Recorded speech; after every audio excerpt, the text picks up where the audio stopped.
And welcome to today's Treaty 101 webinar on understanding modern treaties in BC. I'm Councillor Amy Grice from the town of Oliver, and I'm third vice president on the UBCM executive and also chair of UBCM's Indigenous Relations Committee. And it is a beautiful sunny day on the unceded ancestral homeland of the Usias Indian Band within the Okanagan Nation, where I am today. I'd like to thank our partner, the province of British Columbia, who brought this educational opportunity forward to UBCM for our members. Today, we are pleased to have the BC Treaty Commission with us, who will provide a history of treaty negotiations, highlight recent policy developments, and discuss the role of local governments. To start us off first, though, I am pleased to introduce the Minister of Indigenous Relations and Reconciliation, the Honourable Spencer Shander Herbert, who will provide his opening remarks. And Minister, the floor is yours. Please go ahead.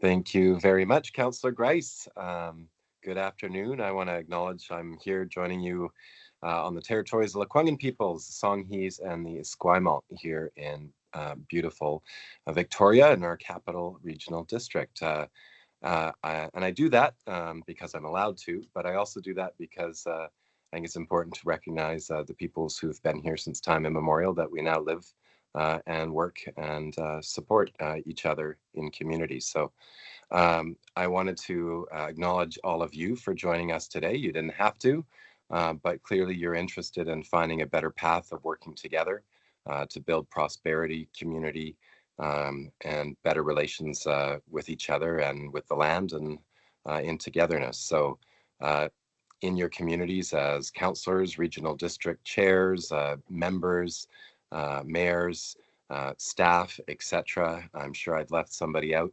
but you're all included in this.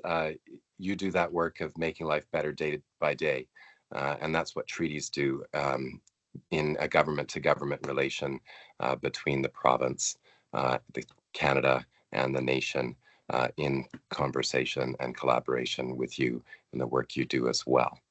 I want to acknowledge, of course, the BC Treaty Commission that's here with us today. The BC Treaty Commission has been supporting this work since the early 1990s. Quick historical side note, we didn't have treaties acknowledged or supported for over 100 years until the work of the Treaty Commission and the government acknowledged we had to do this work in the 1990s. And I'm glad we are now, better now than never, but of course, like a tree, the best time to do this work was 20 years ago. The next best time is today. We should have been doing this 150 years ago in a much more fulsome way, but the best time to do it then, since we didn't, historically, is now. Treaties, as you know, are grounded in Canada's Constitution, our legal framework, our legal requirements going all the way back to the Royal Proclamation of 1763. I want to acknowledge our BC Treaty Commissioner, George Abbott, joining us today, and our nominated Chief Treaty Commissioner, Abbott. And I'm excited he's been willing to take on that role and really looking forward to the work we can do together to hopefully jumpstart the treaty process and keep this momentum going. If you haven't picked up his book, a little product placement, friends, Unceded, Understanding BC's Colonial Past and Why It Matters Now. I certainly learned a lot from it. And if you haven't read it, I'd urge you to pick it up and you'll learn some things from it too. He didn't pay me to say that. I just seriously believe it. Anyway, sorry. If you don't know me, I like to have a joke now and then because sometimes the work we do is difficult. So we have to laugh with each other. So I will let the Treaty Commission take over from here, but I just really want to say that we've got work coming up. You'll hear about 2 modern treaties coming very soon for introduction in BC's legislature, the Kitselis Treaty and the Comox Treaty. I want to acknowledge mayors and councillors who in the regions around those treaty nations have really leaned into the work and supported the work, supported the province, supported the nations to find collaboration and find more togetherness together. Find that way to live in good relationship as you all want to and try to do every day in your work in local government. So thanks for taking the time and I really value the work that my ministry gets to do with the UBCM and with treaty nations and with all nations to build the better province we all want to live in together. But back to you, Honorable Chair. Thank you so much, Minister. We certainly appreciate your comments and your interest in the topic and for taking the time from your schedule to address our members. So thank you very much. So now I'll invite the BC Treaty Commission to begin their presentation. Please welcome Commissioner George Abbott, who, as mentioned by the Minister, will soon be Chief Commissioner. So congratulations, George, on your new appointment. That's great news. Mark Smith, General Counsel and Director of Process, and Sashia Liang, Director of International Relations and Communications. And the floor is yours. Great. Thank you very much. I hope everyone can hear me just fine. Great. So first of all, thank you, Minister, for your very generous introduction, and thank you for again being very generous with respect to the book I wrote.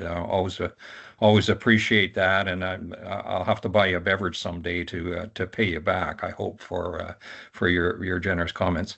It's a pleasure for me to join today from my home in Greater Victoria, the unceded traditional territories of the Lekwungen-speaking people, the Songhees and Esquimalt. It is very much an honor to join you today, both as a commissioner of the BC Treaty Commission, but also as an honorary life member of Union of BC Municipalities. It's something that I really appreciated when that honor was extended to me, and I thank you for that. I know I'm also always pleased to see when local government officials sit in on treaty discussions. There's a few tables where they do that I sit on as well, and really appreciate when they do that. And our aim today, as the title indicates, we want to enhance the understanding of local officials with respect to modern treaties in British Columbia. I'm going to move fairly briskly through the first 30 or 31 slides in the deck today, and then turn it over to my colleague Sashia for her to carry through the latter slides.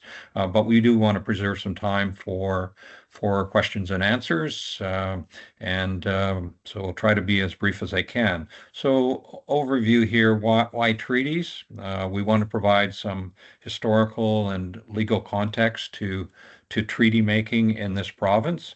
Secondly, what's new in treaty world? We want to do that. And what's next? As the minister indicated, these are very interesting times in Indigenous relations. I don't recall a period when they have been quite as front and center as they have been in the past several months. And I hope what comes out of today is that you will share our belief that treaty making is very much a vital element in reconciliation in this province. On to the next, if we could. Why treaties? And again, historical and legal context. So treaty making really has a fascinating history in British Columbia, going back to our second governor as a colony, James Douglas. Point one here, treaties a vital component of his initial plans. He made it a practice, and these are his words, he made it a practice to purchase native rights to the land in every case prior to the settlement of any district. So he took the approach as they were in what was then the separate nation of Canada, where again they tried to secure rights to the land before settlement occurred. And in the second point, again, these are his words, the emphasis on making the Indians independent and their settlements self-supporting. This is very much core to Douglas's beliefs, and making Indigenous people independent and their communities self-supporting is echoed right through to the work of the BC Treaty Commission today. Final point, consistent with relatively speaking, Douglas's generous reserves. He also provided the opportunity for for First Nations peoples to Indigenous people to take up preemption, agricultural preemptions, typically 160 acres west of the Cascades, 320 acres east of the Cascades. They were agricultural grants at minimal cost. Douglas provided those to Indigenous people as well as to white settlers, something which was lost soon after he left. And on to the next, please. Again, on historic and legal context, literally 2 weeks after Douglas's retirement, we see a resolution passed unanimously by the Legislative Council of mainland British Columbia, which basically asks Douglas's successor, Governor Frederick Seymour, to cut back on what they call unnecessarily large reserves. Douglas had already pointed out to them earlier that this was about 10 acres per family. They believed that was too large, and this was one of the first indicators of demands for reduction of those reserves. And on to the next, please, Shia. So in 1866, again, recap historically here, in 1866, we see the union of mainland British Columbia and the Legislative Council of mainland British Columbia and the Legislative Council of Vancouver Island. So British Columbia becomes, in 1866, the geographic entity that we know today.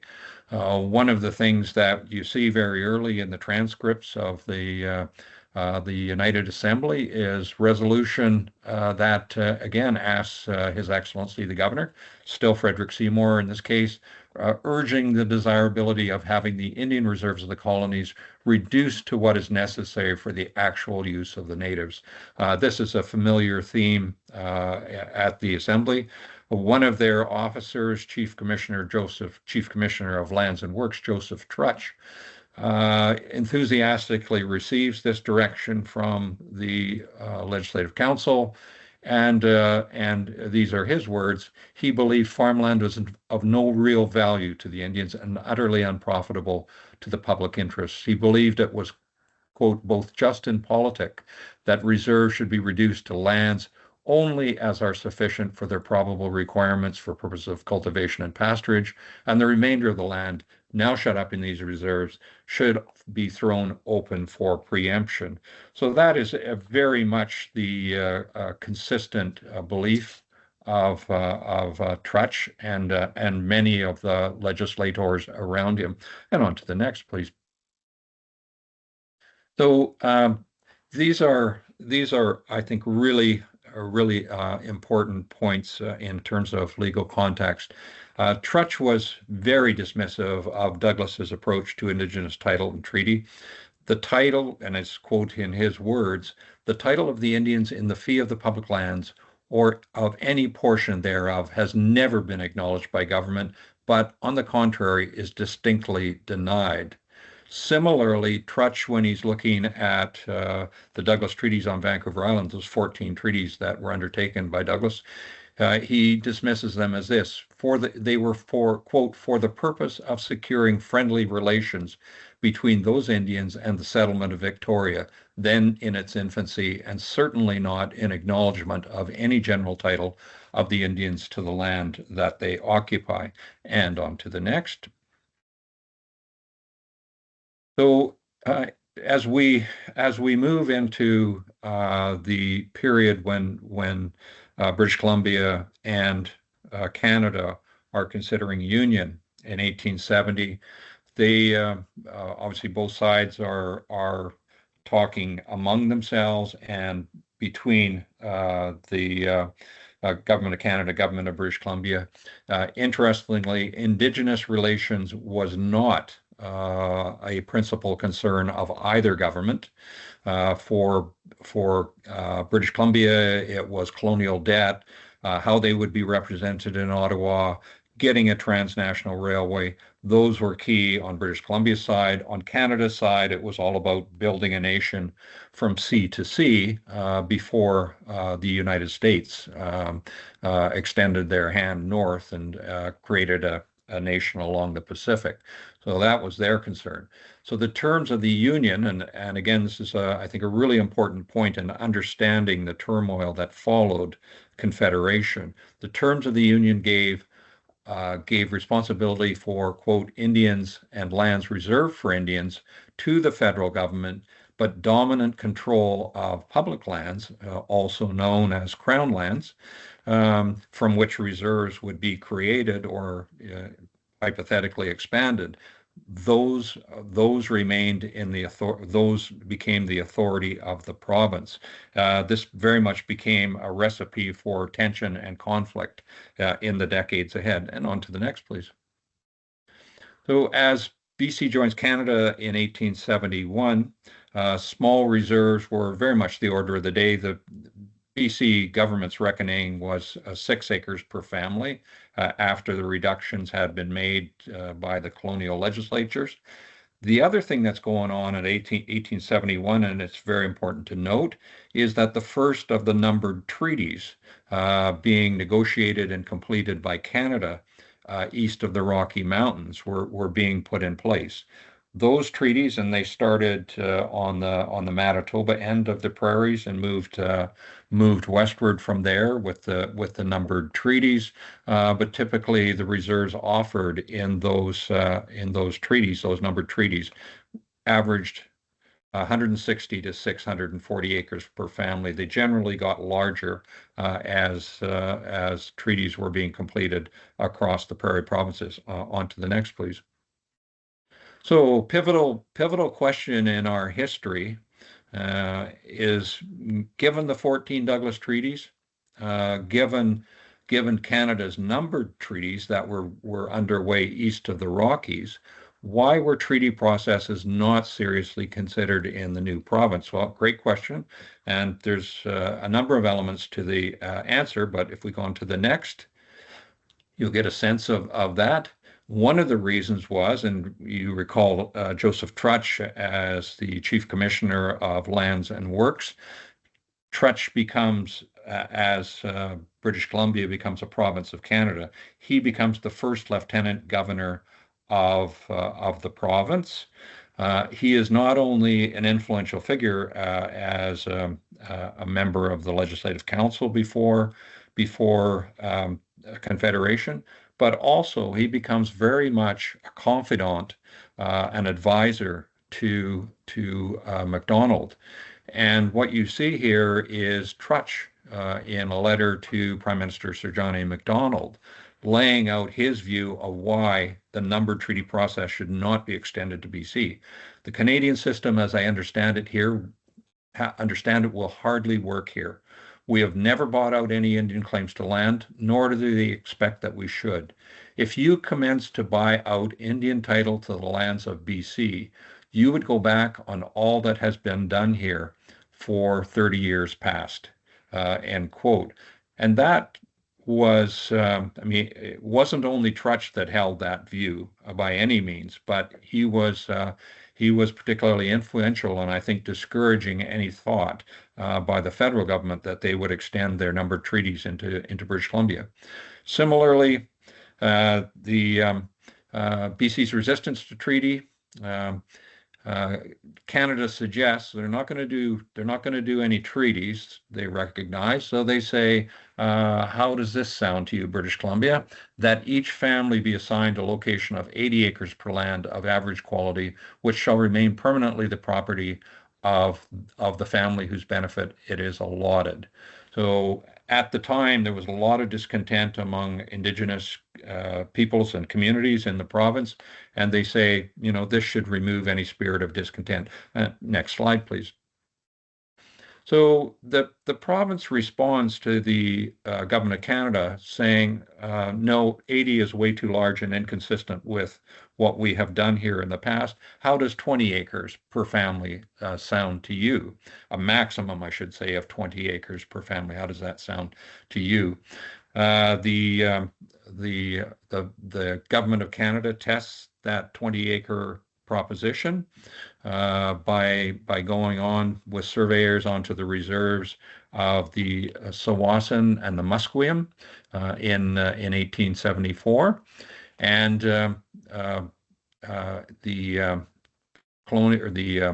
Canadian official advises British Columbia that they're there and that it would involve increases to both of those reserves.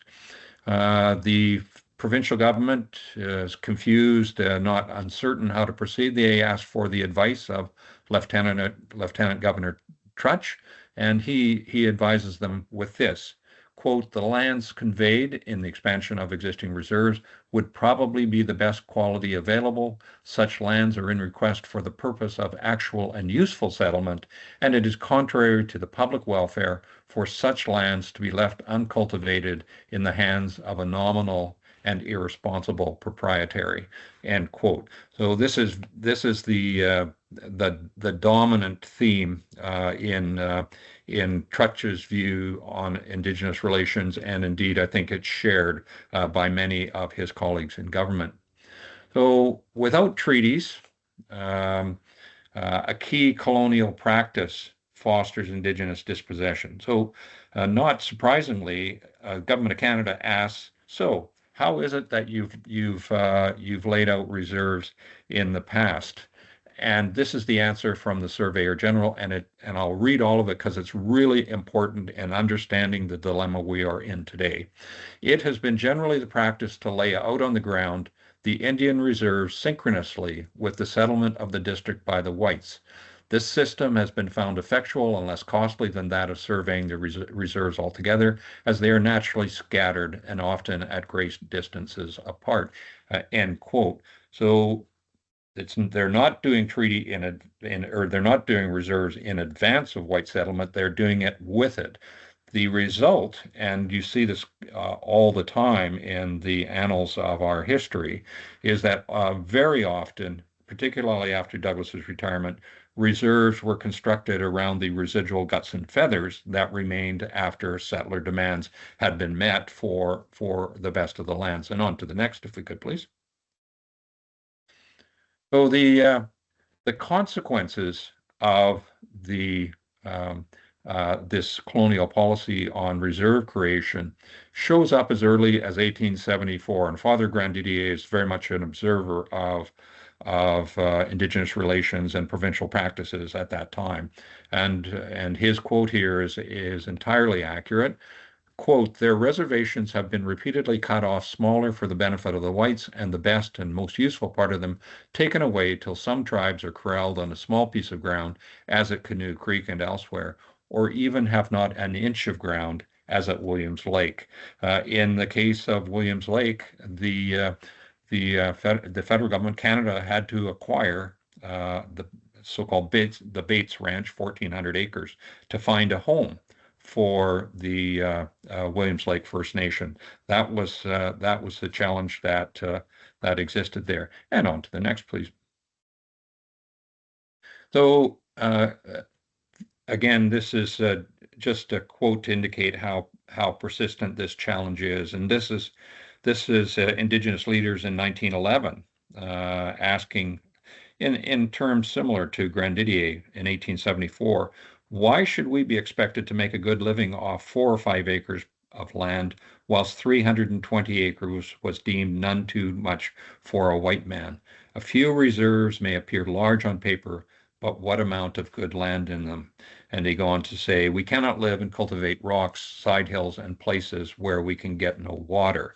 And again, I think the quote here, just a reminder to us of the very disparate ways in which white settlement was treated versus the interests of the Indigenous people who had been in that location for hundreds or thousands of years. And on to the next, please. So also wanted to just take a moment and talk about the Treaty 8 agreements. So I was an Indigenous Relations Minister back in 2009, 2010.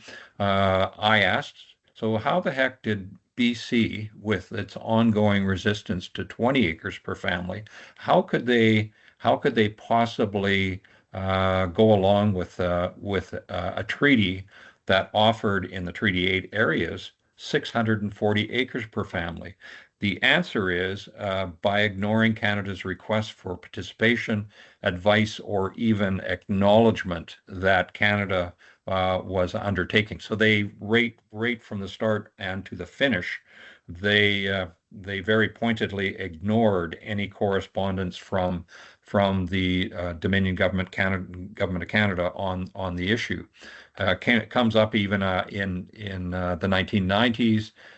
When they're talking about an issue around Treaty 8, the lawyers for the province said, quote, treaty commissioners were not authorized by, nor did they enter into any obligations on behalf of the province. So they studiously ignored the challenges there. And on to the next. So here, and I won't dip very deeply into this one. This is a historical and legal context. You may find it useful, and I think you'll have access to this presentation. These are all very important milestones along the road from ignoring, in British Columbia's case at least, the opportunity for treaty making through the key decisions made by the Supreme Court of Canada that in many ways moved the governments of British Columbia, not because they wanted to particularly, but because they felt a legal obligation to begin to consider a treaty. Next slide, please. And again, more of the same. These are many of the kind of critical decisions that have come down across time. And of course, one of the last ones there has been the object of considerable controversy in this province since Madam Justice Young delivered it. So historical and legal context. So treaties have a much longer history in Canada than in British Columbia. The minister mentioned the Royal Proclamation of 1763, a proclamation which is to guide governments of what became Canada in their treaty making. And next, please. So in BC, we finally see that shift in the latter 1980s to agreeing to enter the treaty process for the first time. The parties reach an agreement. They get together on what's called the BC Claims Task Force report. Delivers 19 recommendations that in many respects still guide our operations at the BC Treaty Commission. Again, won't go into detail. There's too much detail to dive into, but it remains an important document. And on to the next, please.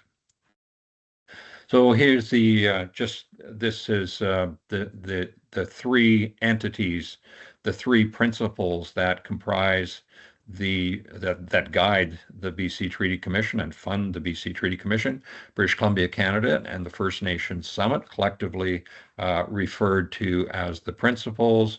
And the Treaty Commission becomes official in 1992 with the signing of the BC Treaty Commission agreement. And on to the next. The role and mandate, the vital points here: the Treaty Commission is independent and nonpartisan. We work with whatever government is elected in the province of British Columbia, and commissions have seen the full range of governments over their lifetime, but we work well with all of them. We are an independent facilitator of negotiation among those three parties. We don't direct them. We don't participate in the negotiation. We facilitate the negotiation. And as well, other parts of our mandate, we provide funding allocation of the dollars that are provided by the federal and provincial governments. And we do as much as we can, and I hope we can do lots of it in the years ahead. It's a time when it's needed. But public education, delivering the kind of presentation that we're doing here today, and which we have now done for a few days at the Legislative Assembly of BC, better acquainting them with our role as well. Well, modern treaties in Canada. There are 8 in BC, starting with the Nisga'a Agreement in 2000. Nisga'a, I should note, was negotiated outside the parameters of the BC Treaty Commission. They were already underway when the commission was created, and they were completed outside, but they are the first modern treaty in BC. So there are 8, as I noted, in BC, 30 overall in Canada. And on to the next. So these are the First Nations, the treaty nations that make up the 8 that were noted. Tsawwassen, Wiyut, right to Tla'amin is the last in 2016. But happily, we are going to see in the legislature very soon three new treaties, which, as someone observed earlier on, is really a great step forward to do that. So what's in a modern treaty? On to the next. Very succinct description here. Constitutionally protected agreements define the rights and obligations while fostering nation-to-nation, government-to-government relationships. Good expression of what we do. And on to modern treaties. So a typical treaty might run 300 pages. These are substantial and detailed documents, but the key elements are identified in the graphic here: self-government, land and resources, and so on. And on to the next. And modern treaties are transformative agreements protected by Section 35 of the Constitution.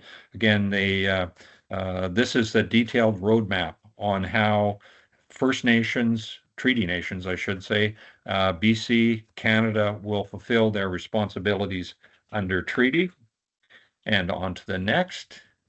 And I'm just going to check my time here, and I have just about perfectly delivered within the time frame allocated to me, but I'm delighted to turn it over to my colleague, Sashia Leung, and look forward to seeing you again shortly for questions and answers. Thanks. Wonderful. Thank you so much, George. Can everyone hear me? Yes. Okay, fantastic. So I will be walking us through the updates and innovations that we have seen in the Made in BC negotiations process. So since 2018, the principles of the negotiations process had enhanced the mandate of the Treaty Commission to support the negotiating parties in implementing the UN Declaration on the Rights of Indigenous Peoples, the Truth and Reconciliation Commission of Canada 94 calls to action, as well as the principles respecting the Government of Canada's relationship with Indigenous peoples and the recognition of First Nations title and rights. And as George had mentioned, the task force report continues to guide the Treaty Commission as well as the negotiations process. The BC Treaty Commission facilitates the negotiations of treaties and tripartite reconciliation agreements, which we often refer to as treaties, agreements, and other constructive arrangements. These can include incremental steps towards treaty and non-treaty agreements. And here we have highlighted some modern treaties as well as the Haida Nation, and their recent agreements over the last few years have been incremental agreements that recognize their rights and title. And other arrangements can include governance arrangements as well as self-government with bilateral with Canada. In 2019, the principals had endorsed the Recognition and Reconciliation of Rights policy, which we often refer to as a RRR policy. And this was the first tripartite public policy on treaty negotiations, and it was co-developed by the principals. And it upholds that Aboriginal rights and title are not extinguished or surrendered by treaties or other agreements.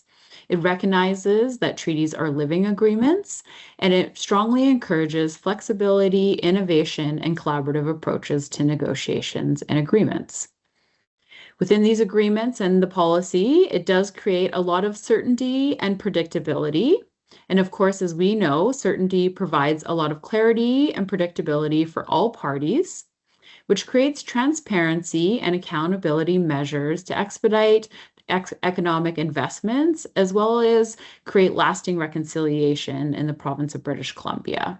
And of course, this is for the creation of an equitable and prosperous future for the betterment of all. Living agreements. Modern treaties are living agreements that create predictable relationships, fostering partnerships, and provide a framework for all people in British Columbia to live together to help build a brighter future for everyone. This includes periodic renewal provisions that enable treaty amendments that are done by agreement by the parties, which can include changes in laws and policies and innovations to ensure that the treaty or the agreement evolves over time, as a relationship will evolve over time with the signatories. Modern treaties create shared prosperity and are a national and provincial major priority, which create the right conditions for both governments and private investments into British Columbia. Treaties generate significant economic benefits for all Canadians, British Columbians, and First Nations, and create certainty over the ownership of lands and resources, including predictability around lawmaking and decision-making. This supports critical infrastructure, housing, tourism, and sustainable development throughout the province. At the end of 2025, the Commission released its Deloitte report in December, which really demonstrates how modern treaties are meaningful transformative drivers of economic reconciliation for BC, Canada, and First Nations. Just looking at the cash component and the resource revenue sharing, it demonstrates that over the next decade, modern treaties will bring anywhere between 1.17 billion to 2 billion into the province. And if we were to look at the lands and the governance components, that would significantly increase the benefits into the billions from modern treaty settlements. These reconciliation settlements provide new resources of revenue and enable sustainable community investments and create a foundation for long-term economic growth. Critically, the pace of settlements directly influence the scale of the benefits achieved, which pretty much means the sooner that we conclude negotiations, implement and ratify modern treaties, the sooner we will realize all of the financial and socioeconomic benefits the modern treaties provide for everyone in BC and Canada. Within that report, there was a case study done on Tsawwassen, and Tsawwassen was the first modern treaty that was achieved through the Made in BC negotiations process, and we just recently celebrated its anniversary. And since that treaty came into effect, we have seen that private investments have generated over 485 million in annual employment income in the region, as well as providing over 11,000 permanent retail and warehouse jobs. So we are seeing the nation creating massive benefits well beyond benefiting their own members, but actually the region. And what we also see benefiting the region is investment in infrastructure. And the Tsawwassen-owned sewer plant continues to build out not only their own plans for their treaty settlement lands, but is also supporting the growth of the surrounding municipalities. This also highlights how Tsawwassen is resolving the housing crisis in the Lower Mainland, contributing over 5,000 current leasehold homes, and they have plans to build it out well beyond 12,000.